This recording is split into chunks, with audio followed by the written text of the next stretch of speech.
भारत और West Indies के बीच पहले टेस्ट मैच का पहला दिन अहमदाबाद के नरेंद्र मोदी स्टेडियम में सूरज जैसे ही चमका, वैसे ही माहौल में एक अलग सा जोश महसूस हुआ। हजारों की भीड़ स्टेडियम में उमड़ पड़ी थी। हर कोई इस ऐतिहासिक मुकाबले का गवाह बनने आया था। मैदान के चारों ओर नीली जर्सी का समंदर लहराता दिख रहा था। भारत का नाम गूंज रहा था और दर्शकों की तालियों में ऐसा कंपन था मानो दीवारें भी हिल जाएं। इसी जोश और रोमांच के बीच टॉस हुआ। वेस्ट इंडीज के कप्तान रोस्टन चेज ने सिक्का उछाला और जैसे ही वो उनके पक्ष में गिरा, उन्होंने बिना किसी हिचकिचाहट के गेंदबाजी का फैसला कर डाला।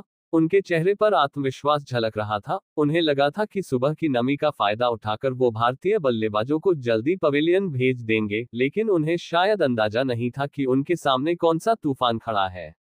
भारतीय सलामी जोड़ी यशस्वी जायसवाल और केएल राहुल मैदान में उतरी। जैसे ही राहुल ने पहला शॉट खेला, गगनभेदी शोर गूंज उठा। दर्शकों को लग गया था कि आज कुछ खास होने वाला है। पहले ओवर से ही दोनों बल्लेबाजों ने आक्रामक रुख अपनाया। वेस्ट इंडीज के गेंदबाज एक एक कर बदलते रहे, लेकिन हर बदलाव नाकाम साबित हुआ। गेंदबाजों के चेहरे पर हताशा साफ झलक रही थी। राहुल ने बेखौफ होकर ड्राइव लगाए। यशस्वी ने कट और पुल शॉट से मैदान के हर कोने में गेंद पहुंचाई। वेस्ट इंडीज की गेंदें बल्लेबाजों के सामने बिल्कुल फीकी पड़ गईं। स्कोरबोर्ड तेजी से आगे बढ़ता गया। पहले घंटे में ही भारत ने बिना किसी नुकसान के 70 रन बना डाले। राहुल 47 रन बनाकर खेल रहे थे। हर बाउंड्री पर स्टेडियम तालियों से गूंज उठता। भीड़ राहुल राहुल चिल्ला रही थी। लेकिन तभी किस्मत ने करवट बदली और एक गलती ने राहुल को पवेलियन भेज दिया। उन्होंने 47 रन बनाकर अपना विकेट गंवा दिया। उनके आउट होते ही पल भर के लिए स्टेडियम में सन्नाटा छा गया, लेकिन यशस्वी ने माहौल को ठंडा नहीं पड़ने दिया। लंच तक भारत का स्कोर एक विकेट पर 92 रन पहुंच चुका था। यशस्वी नाबाद थे और उनकी आंखों में बड़ा स्कोर बनाने की चमक साफ नजर आ रही थी। जैसे ही लंच खत्म हुआ, यशस्वी और नए बल्लेबाज शुभमन गिल मैदान पर लौटे। दोनों ने संयमित अंदाज में बल्लेबाजी शुरू की। वेस्ट इंडीज के गेंदबाजों ने कई प्लान आजमाए, स्लोअर गेंदें, यॉर्कर, शॉर्ट पिच बाउंसर, लेकिन हर बार बल्लेबाजों ने शानदार जवाब दिया। गिल ने क्लासिक कवर ड्राइव खेलकर तालियां बटोरी। वहीं यशस्वी ने 38वें ओवर में जैडन सील्स की गेंद पर शानदार छक्का जड़कर अपना अर्धशतक पूरा किया। उनका बल्ला मानो आग उगल रहा था। हर चौका छक्का दर्शकों को और दीवाना बना रहा था। स्टेडियम अब एकदम जश्न के रंग में डूब चुका था। टी ब्रेक तक भारत का स्कोर एक विकेट पर 145 रन था। यशस्वी 68 रन पर नाबाद और गिल 29 रन पर डटे हुए थे। दर्शकों को लग रहा था कि अब यशस्वी का शतक दूर नहीं। टीवी स्क्रीन पर बार बार यशस्वी की पारी की रिप्ले दिखाई जा रही थी। कमेंटेटर्स उनकी तारीफ करते नहीं थक रहे थे। वहीं वेस्ट इंडीज के गेंदबाजों के चेहरों पर थकान साफ झलक रही थी। उनके हर दांव को यशस्वी और गिल ने नाकाम कर दिया था। टी ब्रेक के बाद भारत का जोश और बढ़ गया। गिल ने बेहतरीन टाइमिंग से चौके जमाए, लेकिन ज्यादा देर टिक नहीं सके। 45 रन बनाकर वो आउट हो गए। यहां वेस्ट इंडीज को थोड़ी राहत मिली, लेकिन राहत क्षणिक साबित हुई क्योंकि नए बल्लेबाज ध्रुव जुरेल मैदान में उतरे। उन्होंने आते ही आक्रामक अंदाज दिखाया। एक के बाद एक चौके जमाकर दर्शकों का दिल जीत लिया। यशस्वी भी उनके साथ तालमेल बिठाकर खेलते रहे। यशस्वी 85 रन बनाकर आगे बढ़ रहे थे, लेकिन अचानक खारी पियरी की गेंद पर वो गलती कर बैठे और कैच आउट हो गए। स्टेडियम में अफसोस का माहौल छा गया, लेकिन साथ ही तालियां भी गूंजी क्योंकि यशस्वी की यह पारी शानदार रही। इसके बाद ध्रुव जुरेल और साई सुदर्शन ने पारी संभालने की कोशिश की। साई सुदर्शन ने कुछ अच्छे शॉट खेले, लेकिन 22 रन पर एलबीडब्ल्यू हो गए। भारत का स्कोर अब 3 विकेट पर 210 रन था।